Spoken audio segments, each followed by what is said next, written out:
Of all the toy companies out there, the one that is the most owned by Todd McFarlane is McFarland Toys.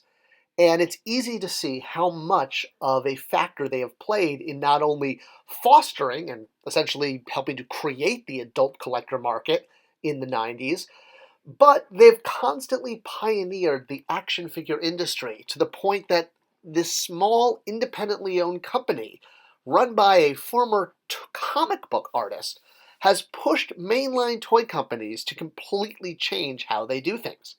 It all started with this action figure of Spawn, Todd's original creation, and what he led his Image Comics breakthrough with. Of course, he didn't draw Spawn forever, but he did continue to make toys of him, even to the point that, well, you can still buy Spawn toys today from McFarlane. It's one of the longest running action figure lines, honestly, going on almost 30 years with its main license, which I guess happens to be its intellectual property. Now, McFarland Toys has done licensed products too. The most well-known is probably their Multiverse line, where they've reimagined the DC heroes and villains in new and exciting ways. They've definitely come a long way from their humble beginnings when a giant turkey was considered an amazing revolutionary action figure accessory. Nowadays, you're going to see probably much more in the terms of giant guns held by characters like the Clown. But one thing that really set Todd's company apart was the fact that he got toys right away. He understood who the market was. Honestly, that it was young boys. And he made action figures that were going to appeal to them. He took what would be called the Batman path. In other words, he created his Spawn action figures to work like Batman in the sense that they could be anything. A zombie, a pirate, even She-Spawn, and Skeleton Spawn, and Ninja Spawn. Now, Todd's company was not his first endeavor with toys. The first was when he worked with Mattel to create a Hot Wheels. But after licensing out Spawn for this use on this single Hot Wheels SKU, Todd realized that most of the money was being made by the toy company. The small licensing fee and the royalties he got were pennies compared to how much a toy company was walking away with, which is why he formed Todd Toys. But Mattel, of course, wasn't too happy about this, and, well, they sued him, causing him to change his name to McFarland Toys. Mattel felt that the Barbie character Todd would be confused with Todd Toys. Or maybe it was because he pulled the license away from them and formed his own company. Either way, he was smart enough to know to bring in really good talent. And the biggest talent that's been associated with McFarland Toys has been the Four Horsemen. They took what Todd was already doing, enhanced sculpt, enhanced details, enhanced paint ops, things that you just didn't see on action figures, and made them commonplace. Again, to the point that major toy companies had to react to this and completely change the way they were marketing and manufacturing action figures themselves, adding the detail and sculpt and incredible amount of paint ops that McFarland Toys had become known for.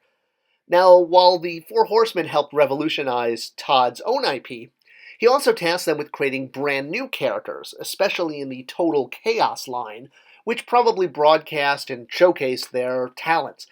Now, while the line was not exactly tied into Spawn outside of this one Al Simmons action figure, it was a way for the Horsemen to, well, let their creative juices flow and create anything that their mind came up with.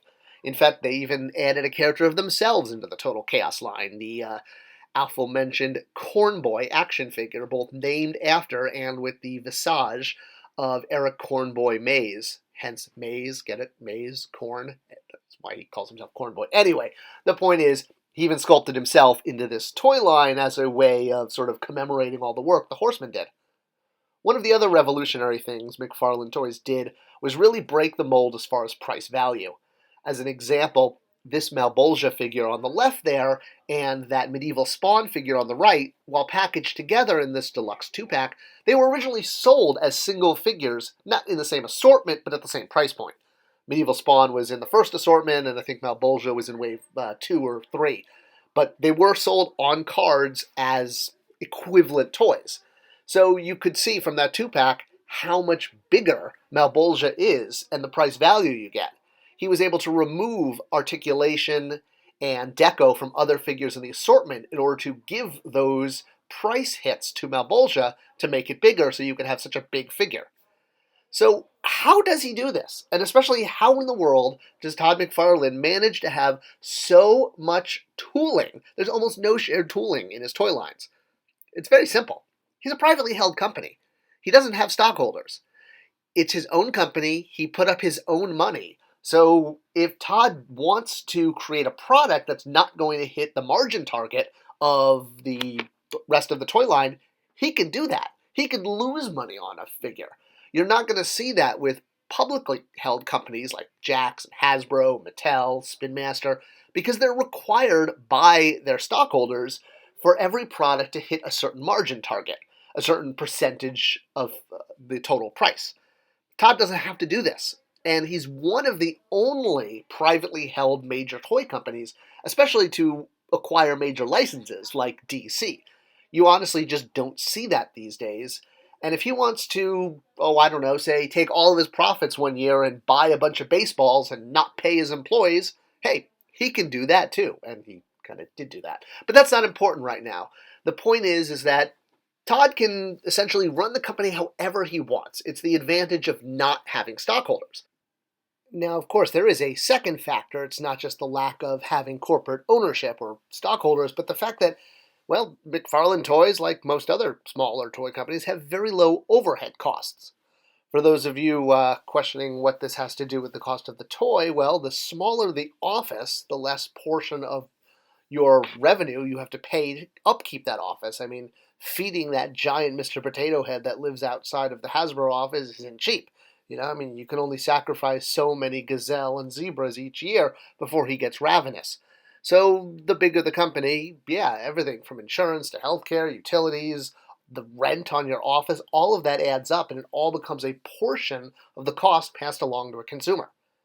So as an artist, as a self-made, successful entrepreneur, Todd McFarlane was able to fund his own toy company, and without having to rely on shareholders to upfront that money needed, the original capital, the seed money, if you will, doing it himself allowed him to maintain control. And having a much smaller toy company means that, well, he gets to make the decisions. He doesn't have to pay exuberant costs in overhead and rent, in healthcare insurance for tens of thousands of employees worldwide. I don't know how many people work for McFarland Toys, but I imagine it's in the ballpark of maybe 50 to 100. I could be completely wrong, but, based on companies I've worked for that are similar. So, he can hand over money and just sit back and relax and run the toy industry the way he wants to without having to worry about if one figure goes over cost. If he wants to eat that and have it affect profits for the sake of a better product, it's an advantage smaller toy companies that don't have shareholders and don't have huge office complexes, they don't have to deal with that. And every advantage you can take in the toy making industry is one that's going to help you survive. It's a, shark eats spawn world out there. I hope this video was insightful as to how smaller toy companies like McFarland Toys manage to put out a lot of great product without all of the, the tooling issues that seem to haunt some of the larger companies. Let me know what you think. Share this video, and I'll see you guys in the comment section.